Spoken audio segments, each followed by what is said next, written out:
Hello class, good morning. कैसे हो सब लोग? सबसे पहले हम लोग साउंड जो थोड़ा सा बच गया था इंपॉर्टेंट पॉइंट, उसको देख लेते हैं उसके रिलेटेड। फिर इसके बाद हम लाइट चैप्टर स्टार्ट कर रहे हैं। और हमारा टारगेट है सिर्फ और सिर्फ जेकेपी कांस्टेबल और एसएससी जीडी के लिए। इससे ज़्यादा हम लोग अभी फिलहाल टारगेट नहीं कर रहे। ये हमारा टारगेट बैच है जिसको हमें विद इन 2 मंथ अभी खत्म करना है विद प्रैक्टिस के साथ। चलिए आगे स्टार्ट करते हैं। हम साउंड पढ़ रहे थे, साउंड के रिलेटेड अभी आप लिख लीजिए। साउंड में मैंने आपको इंफ्रासोनिक और अल्ट्रासोनिक और ऑडिबल रेंज बता दिया था मैंने। अब आप थोड़ा सा लिख सकते हो एक्स्ट्रा पॉइंट। एप्लीकेशंस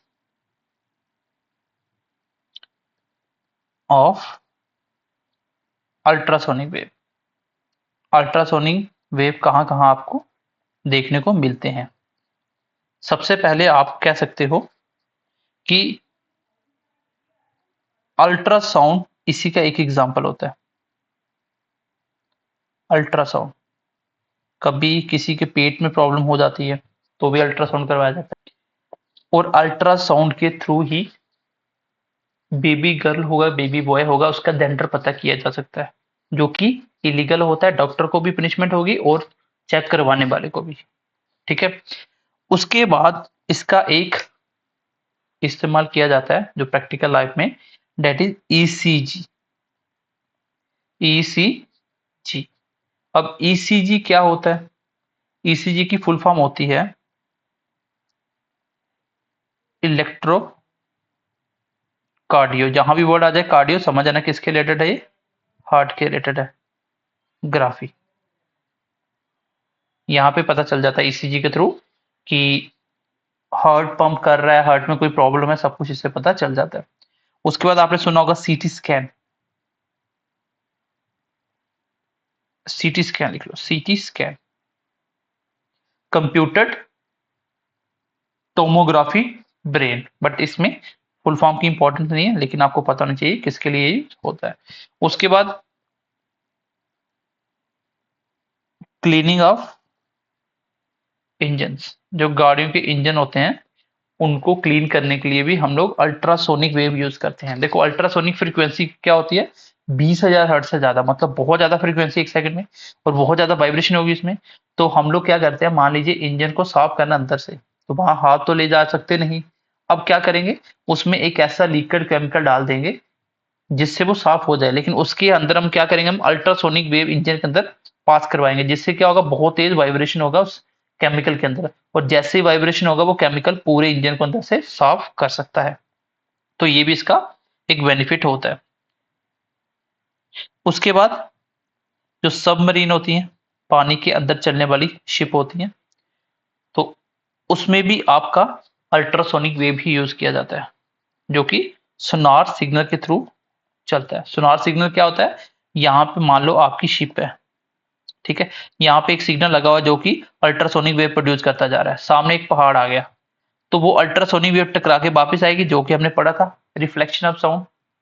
तो वो शिप को पता चल जाएगा कि कोई चीज कितनी दूर है, क्योंकि पता चल जाए ना कितने टाइम में टकरा के वापस आई है, तो कितनी दूर चीजों को पता चल जाएगा। मैंने इको में भी आपको बताया था।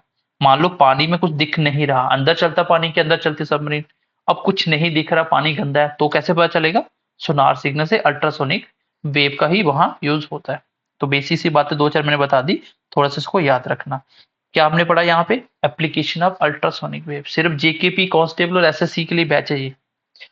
सबसे पहला एग्जांपल अल्ट्रासाउंड भी इसी का एग्जांपल है। ईसीजी, सीटी स्कैन या क्लीनिंग ऑफ इंजन या सबमरीन, जो कि इसी के ऊपर काम करती हैं, जो भी सिग्नल इसी का यूज करती है। आगे एक दो पॉइंट मैं एक्स्ट्रा बताता हूँ, कभी कभी पेपर में आता है कि रेजोनेंस इफेक्ट क्या होता है। देखो रेजोनेंस इफेक्ट क्या होता है, रेजोनेंस इफेक्ट क्या होता है? रेजोनेंस इफेक्ट होता है, मान लीजिए आपने एक ब्रिज बनाया। क्या बनाया? एक ब्रिज। अब ब्रिज को जिस भी जगह पे बनाया जा रहा है वहां पे एक चीज बहुत अच्छे से चेक की जाएगी, रेजोनेंस इफेक्ट। मतलब वहां पे अगर मान लो एयर चलती है बहुत फास्ट, क्या होता है, एयर चलती है। अब उस पुल को उसी हिसाब से डिजाइन किया जाएगा कि ये कितना हवा से हिलेगा, वाइब्रेट करेगा। अगर मान लो एयर चल रही है तो वो भी वेव की फॉर्म में चल रहा है, उसमें फ्रीक्वेंसी होगी। साउंड है, उसमें जोर से टकराता है, उसमें फ्रीक्वेंसी होगी। उसकी फ्रीक्वेंसी और इस वाइब्रेशन होने की फ्रीक्वेंसी पुल की अगर मैच होगी, मान लो 20 हर्ट्ज एक है जो इसके साथ टकरा रहा है और 20 हर्ट्ज से ये भी कांपना शुरू कर देता है, दोनों का मिलके 40 हर्ट्ज हो जाएगा। मतलब 20 हर्ट्ज मान लो तेज हवा चल रही है, तो उससे डबल उतना ही अगर सेम दोनों का मैच हो गया, इस केस में ये डबल हो जाएगा, मतलब जितना हवा ने इफेक्ट करना था उससे डबल करेगा। तो रेजोनेंस इफेक्ट बेसिकली यही होता है कि जब क्या होता है ऑब्जेक्ट का और साउंड वेव या एयर का क्या होता है, फ्रीक्वेंसी मैच हो जाता है। इन दैट केस आप कह सकते हो क्या होगा वहां पे, रेजोनेंस इफेक्ट देखने को मिलेगा। तो ये हो गया रेजोनेंस इफेक्ट के बारे में, मतलब आप कह सकते हो फ्रीक्वेंसी का मैच होना। अगर फ्रीक्वेंसी मैच हो जाती है दोनों चीज की, तो वहां पे डबल इफेक्ट पड़ेगा। एक पेपर में क्वेश्चन आया था डॉपलर इफेक्ट, डॉपलर इफेक्ट। तो डॉपलर इफेक्ट किसके रिलेटेड है, it is related to sound. ये साउंड के रिलेटेड होता है। पेपर में क्वेश्चन आया था कि डॉपलर इफेक्ट किसके रिलेटेड है, लाइट के, साउंड के, फ्रीक्वेंसी के, तो अलग अलग ऑप्शन दिए हुए थे। तो ये साउंड के रिलेटेड होता है। मतलब डॉपलर इफेक्ट क्या होता है, प्रैक्टिकल समझा देता हूँ। मान लो आप लोग एक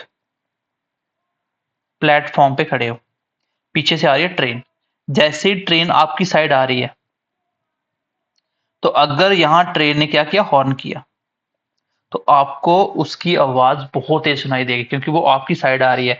और अगर वो आपसे दूर जा रही है, इन दैट केस आपको हॉर्न बहुत कम सुनाई देगा। मतलब कोई ऑब्जेक्ट आपकी साइड आ रहा है तो उसकी आवाज ज्यादा सुनाई देगी, अगर आपसे दूर जा रहा है कम सुनाई देगी। यही होता है डॉपलर इफेक्ट। आपको बस यही याद रखना है कि डॉपलर इफेक्ट साउंड के रिलेटेड होता है। ये छोटे छोटे 2 पॉइंट मैंने एक्स्ट्रा बता दिया आपको। यहां तक क्लियर है सबको। अब हम स्टार्ट कर रहे हैं लाइट चैप्टर। लाइट चैप्टर देखिए बेसिक कंप्लीट हम पढ़ेंगे सिर्फ एसएससी, जीडी और जेकेपी कांस्टेबल के लिए। तो एक डेढ़ क्लास में उसको भी खत्म कर देंगे, फिर इसके हम लोग एमसीक्यूज करने वाले हैं। सो चलिए लाइट को देखते हैं एक बार।